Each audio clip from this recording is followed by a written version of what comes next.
أما بعد فأعوذ بالله من الشيطان الرجيم بسم الله الرحمن الرحيم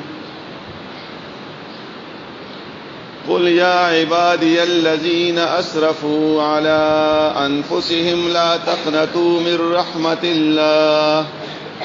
إن الله يغفر الذنوب جميعا إنه هو الغفور الرحيم رب اشرح لي صدري ويسر لي أمري واحلل عقدة من لساني يفقهوا قولي إن الله وملائكته يصلون على النبي يا أيها الذين آمنوا صلوا عليه وسلموا تسليما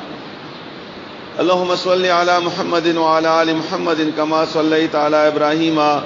وعلى آل إبراهيم إنك حميد مجيد دما ډېر عزتمندو مسلمانانو مشرانو نوجوانانو دماغیاندو امیاندو نن به ان شاء الله مو چې کومه خبره کوو د دې موضوع دا توبه او استغفار دا دې بنیاد باندې منتخب کړی دا نن ورځې د پاره سنن یو لسمه روزه دا او د رسول الله صلی الله علیه وسلم د حدیث مطابق د مغفرت ورځې روان شولې هغه د رحمت عشرا چې کومه وا هغه ختم شولا او د مغفرت هغه لس ورځې عشرا چې دا درمیاني عشرا هغه روانه ده د ما عزتمندو نن موضوع ډیره زیاته اهمه ده ځکه چې د مو ټول عبادت د مو ټول نیکیانه او د مو ټول دعاګانې هغه هم دې د پاره دي چې الله تعالی مو بخي الله تعالی دې مو ګناهونه معاف کړي او الله تعالی مو ته جنت راکړي هم دې د پاره مو د مهنت کوو بل څه مقصد خو دې مو نشته ده نو دې د وجنا د نن چې کومه موضوع ده دې ته غور سره وکړ چې مو ټول کینو او اخی طریقې سره دا واورو خصوصا زنانه په خدمت کې هم د عرض دا څخه طریقې سره دا واوري او کچيري دا کومه بیان چې نن بکیږي دا مخې طریقې سره واوري دلو او ځان مور باندې پوي کړلو او بیا مور باندې د عمل کوشش وکړو نو ان شاء الله دا الله په کور کې ناشتیو ډیره بختوره میاشتا چې هم دې کې الله نه خپل ګناهونو معافي غواړو ان شاء الله دې جمعه ته چې موضوع الله به مو خپل ګناهونو نه صفا کړیو پاک به کړیو ان شاء الله مو الله نه همدغه امید ده الله همدغه توقع ده مو الله نه د ما عزتمندو رمضان دا چې کومه میاشتا دا ډیره زر روانه ده لاړه تقریبا یوله سورې لاړه او دا مود پاره یو ډیل قابل قدر ملما ده دا مود پاره د ملما حیثیت لري لکه څنګه چې د مو کور ته د مو بیٹک ته د مو اجرې ته ملما راشي د هر یو مسلمان دا خواهش وي او بیا د هر یو پښتون دا خواهش وي چې خپل ملما ز قدر وکم خې عزت وکم خې احترام وکم نو دغه رمضان میاشت دا د مود پاره د ملما حیثیت لري د دې قدر پکار دا او د دې عزت پکار دا د دې احترام پکار دا د دې احترام هم دغه دا چې په دې میاشت کې مو ایوا ګناهم ونکو په دې میاشت کې مو ګناهونه راجمع کو نیکیان راجمع کو او ګناهونه ځان وساتو او بیا په دې میاشت کې د مون الله سوري ولا سوري جلاړلې په دې کې مو احتساب وکړو د خپل ځان محاسبه وکړو چې په دې لسو ولا سوريزو کې ما څه وکړلو څومره جمع کړلو او سره نه پاتې شولو څومره عبادت مو وکړلو څومره نیکیانې مره جمع کړلې زکات د میاشت دا خو د نیکیانو موسم بهار ده په دې کې الله تعالی د نیکیانو خزانه کلاو کړې دي او په دې کې نیکی د سره جمع کیږي لکه لاس ور نواس او نیکی راخلا جیب کې اچوا د نیکیانو نه جولای ډکیږي جولای نیکیانو نه کورونه ډکیږي کمور نه ډکو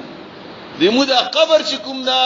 هغه کې رڼای جوړيږي په دې رمضان کې دومره ډېرې نیکیانې ملويږي خلک مهنت غواړي لک کوشش غواړي لک په ځان باندې تکلیف تیرول غواړي او بعد ما عزت مند دغه لس ورځې چې کومې تیرې شولې دا مو یقین دا چې دغه تیرې ورځې دا بیان راځي دا بیا نه رسید لاړلې نو دې د وجنا درتلون کې ورېږي د دوی قدر پکار دا صدامونه ضایع نشي او بیا دام دې مو یقین دا چې کې دیشي رسید رمضان ته دغه تیر شوی ورېږي چې کومې دي دام په مورا نشي د مرګ خو هیڅ پته نه لګي مړی کې وکلا انسان او کبیا یو انسان کې دا انسان باندې دا حالت هم راتلی شي زرتلون کې رمضان براشي خو هغه طاقت به مو نوي چې کوم طاقت نن متعالی را کړی دا دمو دا ځواني بنوي دمو دا صحت بنوي دمو دا صلاحيت بنوي بیا دا خبره زديده لپاره کوم چې دا پاتې ورېږي کومې دي دا نن نس او دا شل ورېږي د دې ډیر زیات قدر او احترام وکړو شپې خوبونه پرېږدو ویلې خوب کوو څه وجه ده چې خوب کوو اسیم رمضان کې سبای منځ پسې دا ټول خلق خوبولي نو دا شپې خوبونه نن نه بعد دا اراده وکړو چې نن نه بعد زه د شپې خوب نه کوم زب تلاوت کوم زب ذکر کوم زب نفلونه کوم زب الله رضی کوم او زب الله نه مفیان غواړم دا لګ مهنت تا او بیا په کال کې 360 دن دي 360 دن نو 360 دن نه دغه 20 ورځې وبسانو 330 دن پاتې شولې هغه 330 دن د نور کارونه پکې کو ډیر دي خو پکاره څه دغه 10 ورځې بیا پتا 10 شو کې دا پاتې د 19 ورځې صدې کې خدای الله تعالی عبادت وکړو او بیا د ما عزتمندو الله تعالی په دې رمضان کې او بیا په هر شپې کې الله تعالی اعلان کوي ستاسو کې چوک شتا سمانه د ګناهونو معافي غواړي چې زه ګناهونه معاف کوم الله اعلان کوي الله هم خو بولیو یا مو غب شپ ته ناس یو اکثر شپې ټایم خلک غب شپ لګي تراوی ته وکی بیا غب شپ کې لګیاوي او نن سبا خو یو بل لعنت راوتل دا چې کله د مونو جوانان ترونه فارغ شي ترویم باز نه کوي کرکټ میچونه پکې کوي روغ شپه ټورنمنت کوي سبای پر شمی پر ټورنمنت کوي دا څوره بدبخت نوجوانان دي او د دوی مور په څوره بدبخت دي او بیا اکثر نوجوانان په موبایل باندې شپه تیروي او د قیمتي شپورې ځکه دغه شپې بیا چې تر رسیدا خو بیا نه رسي په لاس باندې او د ما عزتمندو نو د رمضان دا څوري دي ایام معدودات قران پاک کې کوم لفظ دا څوري دي شمار کړي شي ورېږي دي د څه ډېرې ورېږي نه دي نو دا خبره مادي بنیاد باندې وکړه چې د دې شپورو زو قدر پکار ده او بیا د ما عزتمندو انسان سره د الله تعالی کمزور پیدا کړی دا خلق الانسان ضعیفا قران کې الله فرمایي انسان کمزور دی انسان ته تکبر کول غرور کول فخر کول دا انسان سره نه مناسبه او بیا انسان چې کمزور دی نو دی انسان ته د سهاري ضرورت ده او انسان ته چې کومه لویه سهارا ده او صرف ایوا سهارا ده هغه صرف دا کې دل شي چې موږ الله سهارا حاصل الله نه علاوه بل چا ته ځان محتاج نکو الله دې موږ ته محتاج هم مکی الله دې موږ انسانانو ته محتاج مکی نو انسان کمزور ده دا صرف الله ته محتاج ده دې موږ الله تعالی دې موږ سهارا کې دل شي او الله تعالی چې کومه سهارا ده د هغه ضرورت هم شته ده موږ ته کله انسان کمزور شي کله انسان بیمار شي کله انسان په مشکلاتو کې راشي کله انسان په مصیبتونو کې ډوب شي نبی الله تعالی متوا طریقہ خیلی دا او مخکې دی باندې درس تیر شوی دا چې په دې کې ډیر سبب دا چې د مو ګناهونه دي ایمو خپل غلطیان دي خپل غلطیانو د وجنه په دنیا کې مو پریشان یو بیماریان دي ټینشن دا پریشانی دا نبی الله تعالی مت قرآن کې فرمایي ستوبوا الى الله جميعا ايها المؤمنون لعلكم تفلحون اے مومنانو تاسو ټول الله تعالی ته توبه وباسو د خپل ګناهونو دې د پاره چې تاسو کامیاب شو لعلكم تفلحون دې د پاره چې تاسو کامیاب شو نو کامیابی د پاره د الله د عذاب نه خلاصي د پاره دا خبره ضروری ده چې موږ د خپل ګناهونو معافي وغواړو الله نه او بیا الله پاک هغه انسان سره چې څوک توبه وباسي الله هغه سره محبت هم کوي ان الله يحب التوابين ويحب المتطهرين بشک الله تعالی توبه او بستون کو سرا او پاکو خلق سرا. خبره مکوا بیا خبرو کې لګیا تاسو دې طرف ته متوجه شو. نو الله تعالی فرمایي چې زه محبت کوم هغه خلق سرا څنګه پاک خلق دي او هغه خلق سرا څنګه توبه او باسي الله ته رجوع کوي خپل ګناهونو باندې خیمان وي او اقرار وکړي د خپل ګناهونو او بیا د ما عزتمندو قران پاک کې الله فرمایي چې د الله تعالی د عذاب نه د بچاو دوی لري دي. یعنی که انسان د الله عذاب نه ځان بچول غواړي داغه دوی لري دي. ایوال یری دا چې الله فرمایي وما كان الله معذبهم وانت فيهم. الله فرمایي چې اے نبی صلی الله علیه وسلم ته چې په دوی کې موجود وي نو مو عذاب نه رسو په دوی باندې. نو یو خو رسول الله صلی الله علیه وسلم د برکت عذاب نشتا. دویما لیاری دادا د عذاب نه د بچیدو وما كان الله معذبهم وهم يستغفرون. الله پاک به عذاب نه رسي ترغه پورې ته دوی الله ته توبه وباسي دوی استغفار کوي. نو څومره پورې چې په مسلمانانو کې د استغفار ماده موجوده وي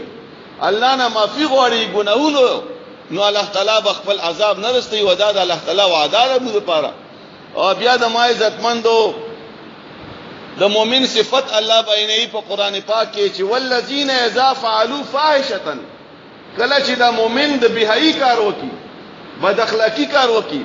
او ظلموا انفسهم یا ظلم وکي په خپل ځان باندې هر یو ګناه کول دا په خپل ځان باندې ظلم ده. ذکر الله فاستغفروا لذنوبهم او بیا په دې ګناه کې ورته الله را یاد شو چې دا خو زه غلط کار کوم او فورا الله نه معافي وغواړي نو الله به معاف کړي. دا د مؤمن صفت ده. دا د مؤمن صفت ته څنګه په ګناه کولو کې الله را یاد شول او فورا دې ګناه پرېږدي. دا الله تعالی د ډار په بنیاد باندې نو الله به معاف کړي. او بیا د ما عزتمندو رسول الله صلی الله علیه و آله وسلم فرمایي چې زرو زنا او یذلن زیات استغفار کوم. او په یو حدیث کې راځي چې سلسله استغفار کوم سلسله توبه وباسم. د رسول الله صلی الله علیه وسلم شان وګوره. د رسول الله صلی الله علیه وسلم هستی هغه لوی هستی چې هغه هم توبه وباسي نو د موسی حیثیت ته او موسی سره توبه وباسونه موسی سره استغفار کوونه او کبه مو استغفار یایو نو صرف شبیهت پوری یایو جب ماده تکړی دا استغفر الله استغفر الله استغفر الله نو استغفر الله خدا مطلب نشو دا استغفار خپل طریقه ده. د ما عزتمندو نن به ان شاء الله مزید خبره هم کو په توبه باندې. توبه چې دا د دې خپل معنا دا د لغوي معنا چې ګناهونه په خې طریقې سره پرېږدول دې ته توبه یې. څه ګناه پرېږدول دې ته توبه یې. او بیا د ما عزتمندو په شریعت کې ګناه دي ته یې په اصطلاح کې چې ګناه غنل چې دا ګناه د زمانم څه دا ګناه ده او بیا هغه پرېږدول او بیا په هغه باندې خیمانه دل زور باندې خیمانیم او بیا دوباره د هغه ګناه نه کولو مضبوطه اراده کول دې ته توبه یې. چې ما ګناه وکړه زمانم څه دا ګناه ده او دا ما پرېږدوله او آینده د پاره به نه کوم مضبوطه اراده وکم بزیده توبه یې. او بیا د ما عزتمندو کله چې یو انسان نه غلطي وشي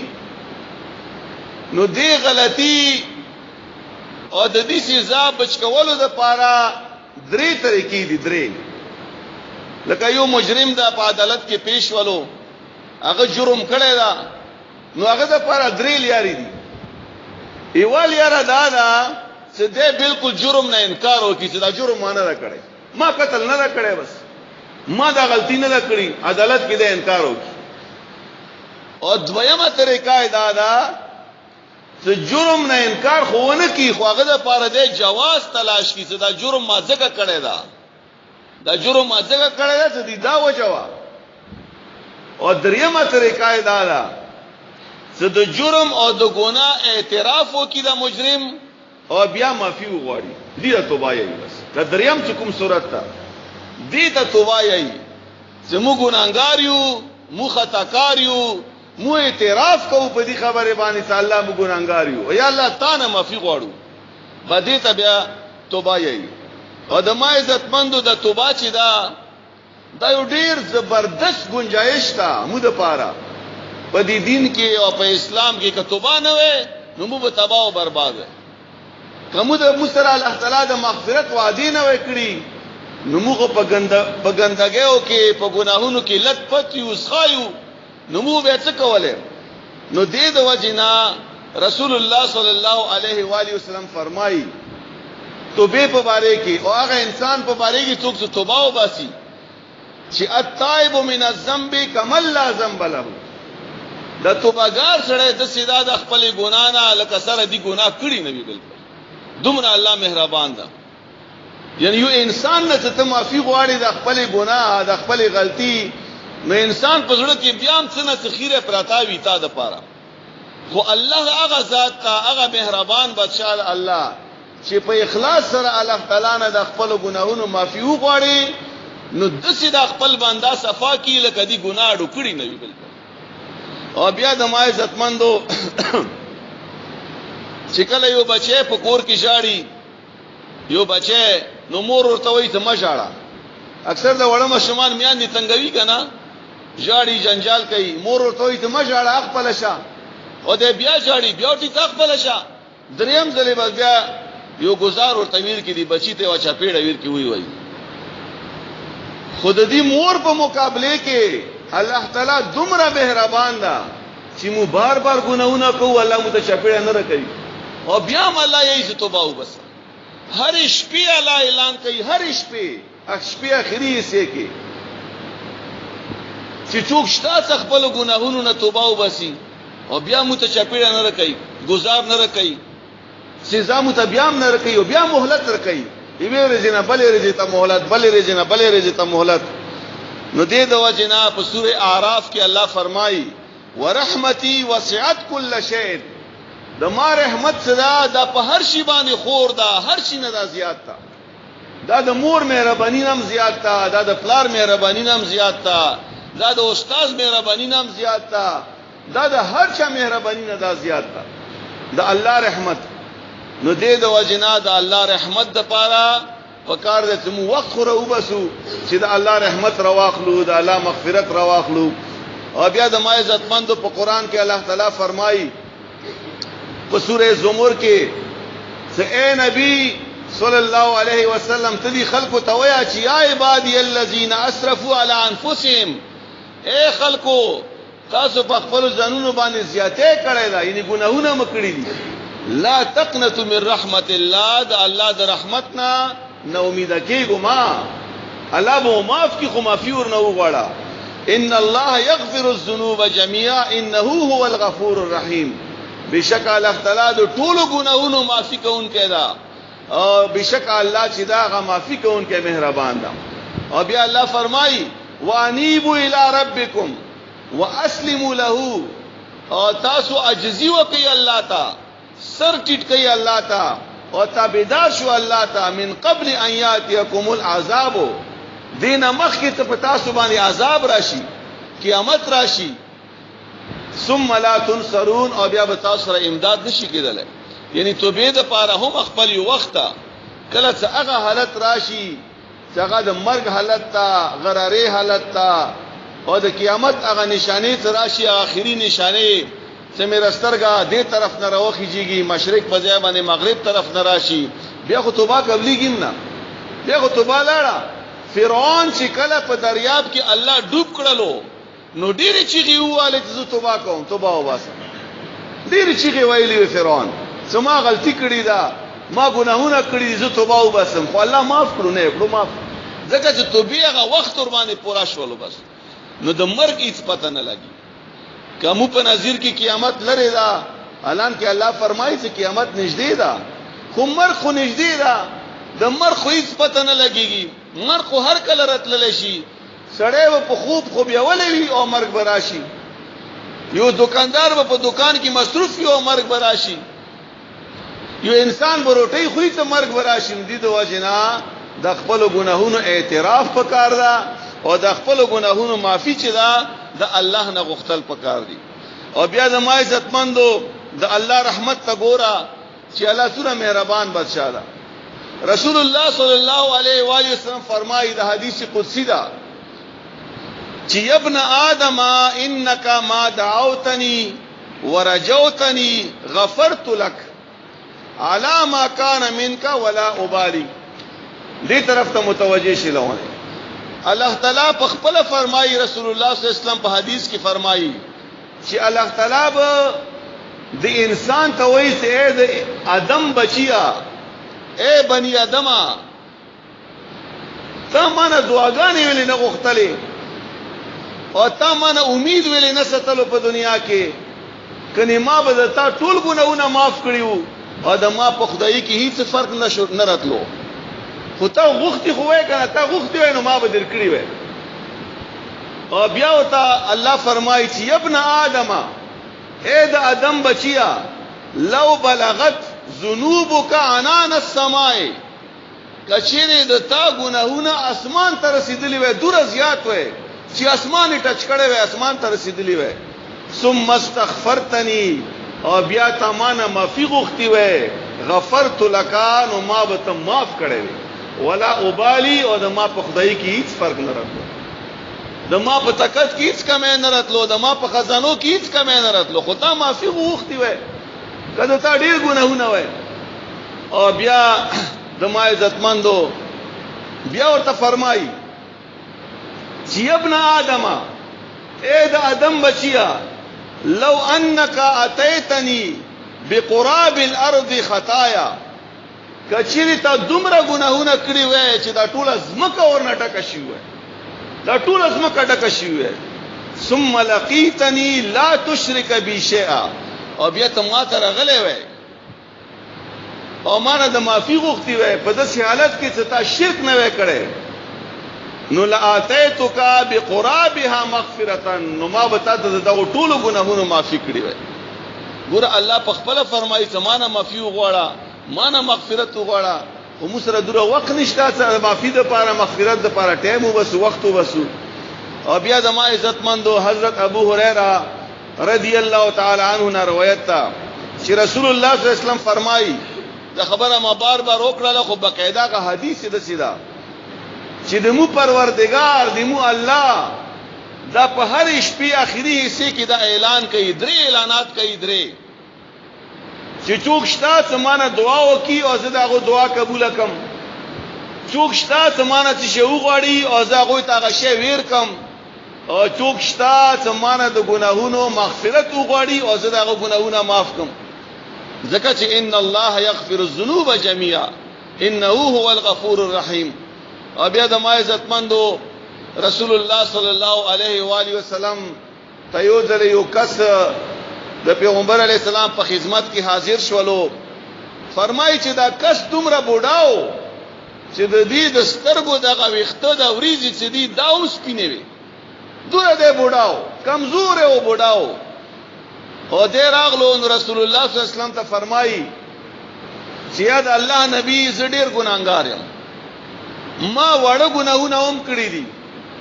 ما غټ ګناهونه هم کړی دي او ما قصدن او ارادتن ما ګناهونه کړی دي او ما دومره ګناهونه کړی دي مزید ورپسې خبره کوي څنګه د ما ګناهونه د دنیا په خلکو باندې تقسیم کینو تقسیم بشي دوره زیات ګناهونه ما کړی دي په خپل ژوند کې اوس بډایم کمزورم نو ما د پاره د معافي ته گنجائش تھا ما به الله معاف کی. نو رسول الله صلی الله علیه و آله وسلم ته جواب کی فرمایي ته هاو الله به معاف کی تدا کلمه ویا چې اشهد ان لا اله الا الله الله به معاف کی. نو دې کسر ته یی صدا خو خود یم چې اشهد ان لا اله الا الله زه خدام یم چې واشهد انک رسول الله زه دې گواہی مې کوم چې ته د الله پیغمبر یې د الله رسول یې. نبی او ته پیغمبر اسلام فرمایي چې تا ته ټول ګناهونه معاف شو بس ته صفا سترا شولې. ګوره الله ته رجوع کې الله ته متوجه شي نو الله تعالی به دسه معافي کوي او بیا دا سړی اطمینان نه کیږي څنګه دی خو ګناهونه ډیر کړی دي نو اطمینان نه کیږي. مزید دې پختنه کوي چې اے د الله نبی وغدراتی وفجراتی یا رسول الله دماغ ټول دوکي او دماغ ټول فسق او فجور هغه ټول معاف شو هر یو شی معاف شو نو پیغمبر علیہ السلام ته فرمایي څهاو وغدراتک وفجراتک دته هر شی معاف شو ټول ګناهونه ټول فجر صورت تا فجور کړیو صورت فسق د کړیو دا هر یو شی الله تعالی تا د پر معاف کو نو ان الله یغفر الذنوب جميعا او بیا د ما عزتمندو الله تعالی په توبه باندې خوشاليږي هم ډېر د سینا چې دا توبه چې دا په دې کې مو د پاره خوشالي ده مو د پاره خو خامخا خوشالي ده چې الله مو مفقي الله ور باندې تور خوشاليږي تاسو دا حدیث واورئ رسول الله صلی الله علیه وسلم فرمایي په بخاری شریف او مسلم کې دا حدیث راغلی دا دې طرف ته بچي مکو پرې دا ما یې څنګه رسول الله صلی الله علیه و آله وسلم فرمایي چې یو کس ته چې هغه په چټیل میدان کې روان ده د سې میدان ده چې هغه کې نو بشتا نه سردیشتا نه خوراکشتا نه بدیشتا د سې یو ځای ده ته سیوا د الله نه بل یو اسره نشته ده او دغه سړی روان ده او د سره یو اوخه ده او په اوخه باندې دی خپل خوراک او خپل وبو د په اوخه باندې پاس نه تړلې دي یو وخت د سراغ له چې دا سړی خو بیاول شو نو چې کله خو بیاول نه خوب نه مخ کې دینه دغه اوخه غیب شول د خوراکو نه غیب شول په دې میدان کې او دې لټوي اخر دا څه تمه لنډه شو چې بس اوس خو ما د پاره سیوا د مرګ نه بل لیار نشته دا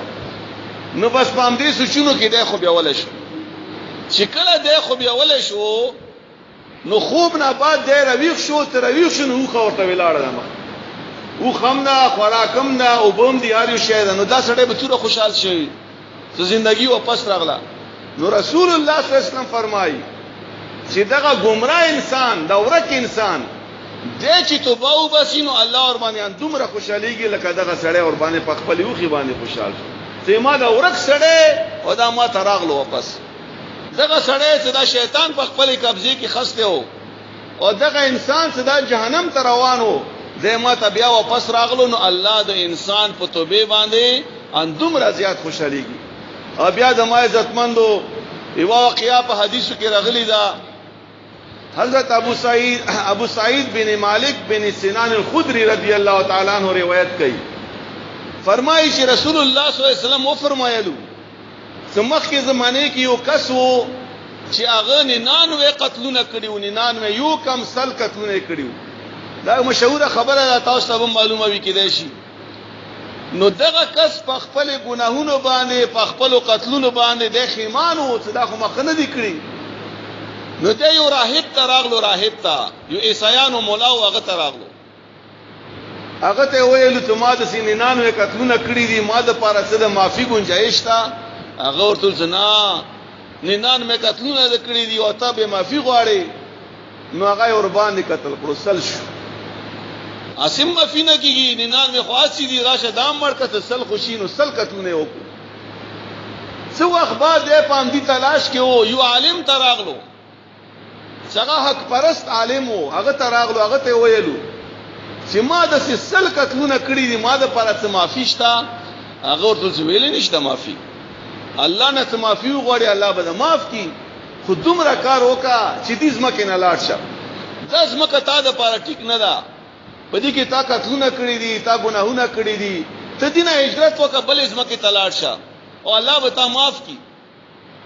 نو فرمایي چې دغه سړی اوته دی وطن نه اوته تلو لیاره کې ورته مرګ راغلو مړ شو د توبې نه مخکې مړ شو ځکه چې عالم او تیلی او فلانی ځای تلاش شي هغه کې بس استغفار یا الله به معاف کړي نو د مړ شو څه مړ شولو نو دوه قسمه ملائک پاس نه راغلل فرشتي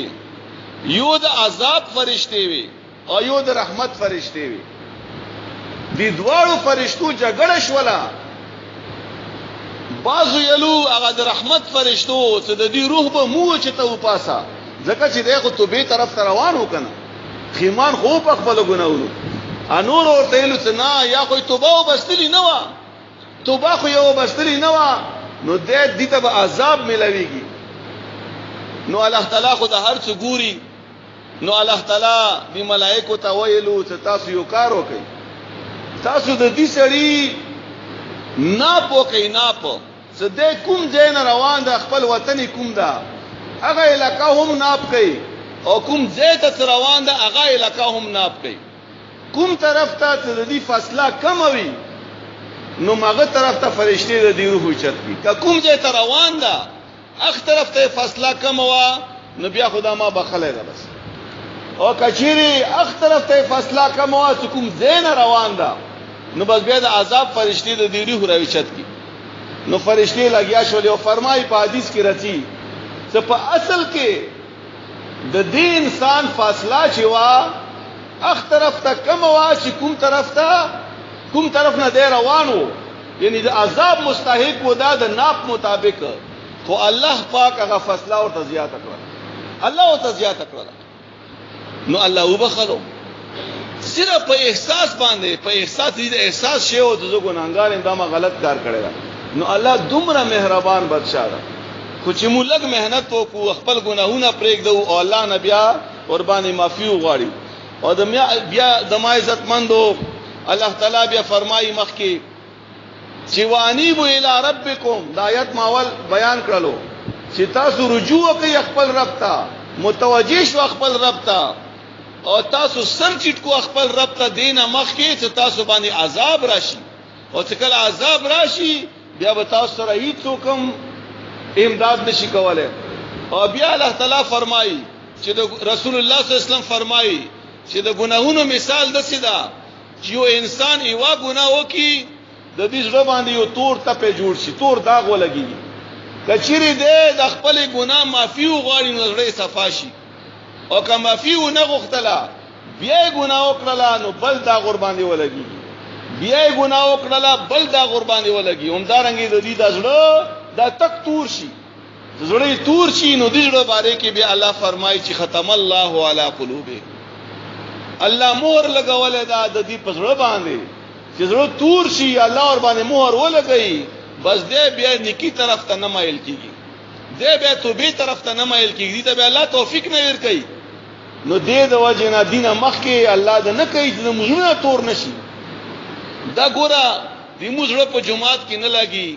دې موږ قرآن پاک ته نه ورسي مو تلاوت نه کوو مو قرآن نه یو مو نوافل نه کوو فرضي مسخو خود کوو مسلمانان یو اضافي عبادت نه کوو زړه متنګيږي او چې فرضي منځ کوو نو بیا مو په جمعات کې زړه تنګيږي دا څه شي دي دا هم دغه شی ده کنه زړه باندې داغونه دي تور داغونه دي نو د دې داغونو صفایي د پاره پکار دا چې مو توبه او وسو د خپل ګناهونو اعتراف وکړو. بیا الله فرمایي په قرآن کې سکل بل ران علی قلوبهم بلکې د دوی په زړه باندې زنګ لګیدل دا زنګ د شیشه د پیس نه صفه کیږي نو دا بیا په څه صفه کیږي. بیا رسول الله صلی الله علیه وسلم فرمایي چې د زړه د زنګ علاج چې دا هغه دوه شی نه دي یو قرآن پاک یل د قرآن تلاوت کول قرآن په مانو سره یل دې سره د زړه زنګ صفه کیږي او د مجنون ته ظاهر خبره زنګ خو لګیدل دا ځکه چې په نیکیانو کې د مجرو خوشحال نه وي په ګناه کې د مجرو خوشحال وي نو دا د زړه د زنګ علامات دي کنه. او دویمه طریقه دا ده چې مرګ یادول چې زه به مړ کېږم د دومره خلک چې مړ شوي دي د قبرونو او د قبرستانونو ډک دي ما باندې دغه نمبر روان ده. او بیا د ما عزتمندو د توبې خپل شرایط دي د سینا سموي ته بس ما توبه وبستا یا لما معاف کنا هغه پر خپل شرطونه دي. د توبې ټول نه اول شرط دا چې ګناه پرېږدول کومه ګناهونه چې ته کوي دا پرېږدې بس نه کوم زدا. دویم شرط دا ده چې په خپل ګناهونو باندې خیمانېدل شرمنده کېدل زه شرمنده یم زه خیمانې په خپل ګناه باندې دا غلط کار کړی دی اعتراف کول. او دریم ادا چې آینده د پاره د نه کولو مضبوطه اراده کول. او څلورم دا چې معافي به الله نه غواړي الله به ګناهونه معاف کوي باباګان موباګان ګناهونه نشي معاف کولای ګناه به صرف الله معاف کوي چې الله یې معاف نه کړي نو بل څه ګناه نشي معاف کولای. نو دې د وجنا د ګناه او د بنده خپل کې تعلق سره دا ډیر عجیب ده. دا مو الله نه لری کوي، الله نه مولری کی. نو الله ته نزدېکت د پاره دا ضروری ده چې موږ د ګناه سره تعلق ختم کو، د ګناه پرېږدو او مضبوطه اراده وکړو. او بیا د ما عزت بندو متکول څه پکار دي؟ متکول دا پکار دي چې ټولو نه اول نن دا اراده وکړو خپل زنانه هم او سړی هم چې زه بیا ګناه نه کوم، مضبوطه اراده وکړو زه بیا ګناه نه کوم. او کوم ګناهونه مې چې کړی دي هغه باندې شرمېدا یم. هر چا خپل ګناهونه معلوم دي کنه، مو ته خپل ګناهونه معلوم دي، تاسو ته خپل ګناهونه معلوم دي چې کوم ګناهونه مو کړی دي او هغه باندې شرمېدا یو او هغه باندې خیمان یو. او دریم دایره دا او ګوتی الله بیا به دا ګناهونه نه کوو او مو ته توفیق راکړي چې مونږ بیا ګناه ونه شي. ځکه چې توفیق خو الله ورکړي، هدایت خو الله په لاس کې ده. او بیا د ما عزت مندو بیا په دې معاشري کې وګرځيګو، په کور کې، په کلی کې، په گاوند کې څه کوم ځای کې خلک ګناهونه کوي، هغه د ګناهونو نه منې کو، هغه ته وایي ته مکه وا ګناه، الله ور باندې خپه کیږي. ځکه چې رسول الله صلی الله علیه وسلم فرمایي چې من رأى منکم منکرا فليغيره بيده. تاسو چې کله وا ګناه وګورئ نو بیا په لاس باندې منې کوي. اوس لاس باندې منې کول دا د اختیار خبره ده. کوم ځای پورې چې د مو اختیار رسیږي چې دا ګناه مو په لاس باندې منې کو، لکه مثلا دا نور څه وی کنه وی په خپل بچو باندې خو موښتا کنه ته بچی د ګناه نه منې، بچی فضولیات نه منې کو. او بیا فرمایي رسول الله صلی الله علیه وسلم وَإِن لَّمْ يَسْتَطِعْ فَبِلِسَانِهِ، کله سره نشي منې کولای، طاقت د نشتا نو په ژبه سره یې منې کا. وَإِن لَّمْ يَسْتَطِعْ فَبِقَلْبِهِ وَذَلِكَ أَضْعَفُ الْإِيمَانِ. او کله ژبه طاقت د نوي نو بیا څه وکا پزړه کې بد وګڼا او دا کمزور ایمان ده. نو موږ هغه کمزوري ایمان هم لاندې یو، ځکه چې موږ په مخ کې ګناهونه کیږي او ګناه باندې موږ طبيعت هم نه خرابېږي. د ما عزتمندو بیا اخر کې د رسول الله صلی الله علیه وسلم یو حدیث ته بیان کوم چې دا ډېر زبردست حدیث تا او دې کې موږ لپاره ډېره د خوشحالي خبره ده. کوم په دې باندې سوچ وکړو، ډېره د خوشحالي خبره ده. رسول الله صلی الله علیه و آله وسلم فرمایي چې ان صاحب الشمال لا يرفع القلم 6 ساعات عن العبد المسلم المخطئ. دوی ملائک دي، دوی فرشتي دي هر انسان سره، ایوا په خیولې باندې ناشته ده او ایوا په غتولې باندې ده. دا خیولې باندې چې دا د انسان نیکیانی لیکي، د سره یو رجستر دی، یو کتاب د الله مقرره کړی دا. او دا غتولې باندې چې دا ګناهونه لیکي. نو فرمایي په دې حدیث کې چې په دا غتولې باندې کومه فرشتہ چې ناشته ده چې کله دغه انسان ګناه وکي ګناه نو 6 ساعات وګنټه ساعت څومره دا ګنټه به مو واچو وګنټه دغه فرشتہ انتظار کوي لیکي نه یو ګناه ما نه وشولا، یو ګناه وشولا د دغه ملائک ډیوټي دا څه دی ولیکي، خو وګنټه د انتظار کوي لیکي نه ویلې نه لیکي چې فإن دماغ کې دیشي خیمان شي، کې دیشي خیمان شي په خپل ګناه باندې. واستغفر الله منها، او الله نه معافي وغواړي دغه ګناه. نو زه ویلې علیکم نو نه لیکي، او الله تعالی حکم کړی دا، الله ته حکم کړی دا. نو الله دونه مهربان بادشاہ ده. او بیا چې کچيري د خیمانم نشولو توبای مونږ بستلا نو الا كتبا واحده، نو بیا یو ګناه ولیکي، بس یو ګناه وشولا یو ګناه ولیکلا. او بیا هم دغه انسان چې کله نیکی وکي، نیکی کول نه صرف د نیکی اراده وکي چې زه نیکی کوم، بس کی اراده وکي، په اراده کول باندې دغه مل فرشتہ چې دا د خیولې باندې ناشتا د دې اراده مول کې په ویني کې یا نیکی کړي نه دا اراده یې ولې کله چې دا یوانه کې شولا. نو د ما عزتمندو چې الله مهرباني ته ګوره، دی الله رحم کرم ته ګوره، دا الله فضل ته ګوره، او بیا د مو سرکشي ته ګوره، د مو بغاوت ته ګوره، د مو ګناهونو ته ګوره، د مو فخر او غرور او تکبر ته ګوره. نو دا سره مسره مناسبه نه ده. د مو دومره مهربان بادشاہ ده. نو د ما عزتمندو نن ټول دا اراده وکړو ان شاء الله چې دغه د مغفرت شپې څخه کومه روانې دي په دې شپو کې او په دې ورځو کې به الله نه د خپل ګناهونو معافي وغواړو صدقه شپې ورځې دا د مو خلیل اړې نشي صد مو جولای ډکه شي د الله د مغفرت نه د الله د خزانو نه د الله د رحمتونو نه د الله د برکتونو نه او هم دغه د نیکی د جمع کول ورځې دي الله تعالی په دې خبرو باندې متاسو ټول ته پویا او د عمل کولو توفیق راکړي دعا وکړو امين الحمدلله رب العالمین والصلاة والسلام على رسول محمد وآله وأصحابه أجمعين ربنا ظلمنا أنفسنا وإن لم تغفر لنا وترحمنا لنكونن من الخاسرين ربنا ظلمنا أنفسنا وإن لم تغفر لنا وترحمنا لنكونن من الخاسرين رب اغفر لي ولوالدي ولأستاذي ولجميع المؤمنين والمؤمنات والمسلمين والمسلمات يوم يقوم الحساب یا الله تعالی ته دې مو ګناهونه معاف کړي یا الله تعالی دې مو مور او پلار ګناهونه معاف کړي یا الله تعالی دې مو مشران او استادانو ګناهونه معاف کړي یا الله تعالی د ټولو مسلمانانو ګناهونه معاف کړي یا الله تعالی هغه ګناه چې مونږه ارادتن شوی دا او هغه ګناه چې مونږه سهون شوی دا یا الله تعالی هغه ګناه چې هغه مو پټه کړی دا هغه ګناه چې هغه مو په څرګند کړی دا یا الله تعالی مو په خپل ګناه باندې خیمان یو یا الله د رمضان د برکته د قران د برکته